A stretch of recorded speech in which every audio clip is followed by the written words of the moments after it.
السلام علیکم ورحمۃ اللہ وبرکاتہ۔ بسم اللہ الرحمن الرحیم۔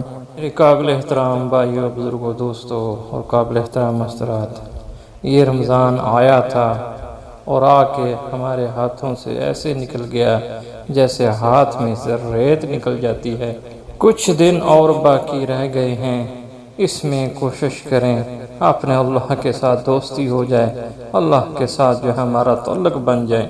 رمضان المبارک کا مہینہ یہ اللہ کی طرف سے بندوں کے لیے محبت کی نشانی ہے۔ اس میں اللہ رب العزت جو ہے شیطان کو قید کر دیتے ہیں اور اعمال کا جو قیمت ہے وہ اتنی بڑھ جاتی ہے کہ نفل پڑھو تو فرض کے برابر اجر ملتا ہے اور فرض پڑھو تو 70 فرضوں کے برابر اجر ملتا ہے۔ یہی اللہ کی محبت ہے کہ اے میرے بندے، پورا سال جو تم سے کمی ہو گئی ہے وہ اس رمضان المبارک میں اس کمی کو پورا کر لے۔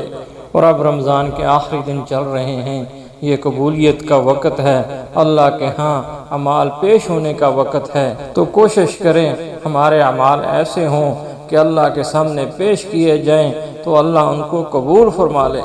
بہت سی روایتوں میں سنا ہے کہ رمضان المبارک کا پورا مہینہ جو اچھے طریقے سے عمل کرتا ہے اس کی جو ہے بخشش ہو جاتی ہے، لیکن ایک بندے کی کہتے بخشش نہیں ہوتی جس کے دل میں دوسروں کے لیے بغض ہوتا ہے۔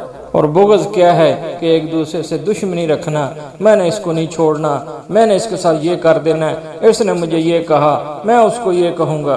کوشش کریں اس طرح کی کوئی بھی چیز ہو تو آج ہی ہم اپنے دلوں سے نکال دیں، تاکہ جو اللہ کے سامنے جب ہمارے اعمال دکھائے جائیں، اللہ کے سامنے ہمارے اعمال پیش کیے جائیں تو اس میں کوئی ایسی چیز نہ ہو جو اعمال کی قبولیت کے لیے جو ہے مشکل بن سکے۔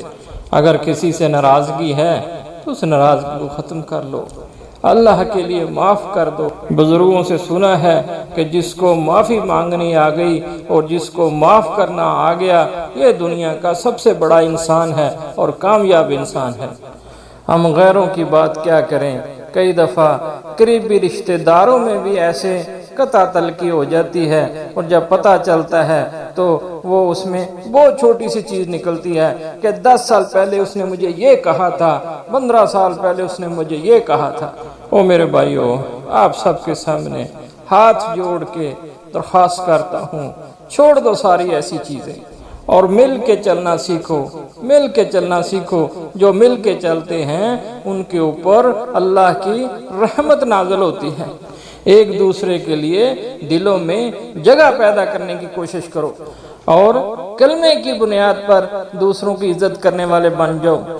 اگر کسی کے اچھے برے ہونے کا فیصلہ کرنا ہے تو صرف اسی پہ فیصلہ کر دیا کرو کہ اگر اس نے کلمہ پڑھا ہوا ہے تو وہ اچھا آدمی ہے، اگر کلمہ نہیں پڑھا ہوا تو وہ اچھا نہیں ہے۔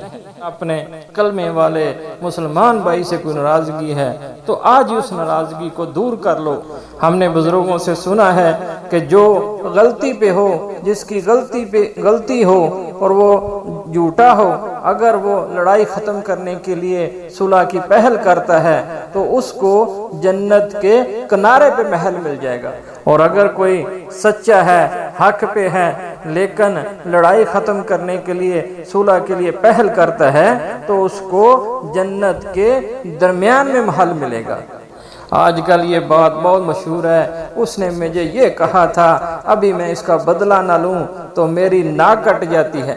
او بھائیو، نبی صلی اللہ علیہ وسلم کا فرمان ہے کہ تم آپس کی لڑائی کو ختم کرنے کے لیے پہل کرو، اگر اس میں تمہارے عزت میں کوئی کمی آئے تو آخرت میں مجھ سے لے لینا آ کے۔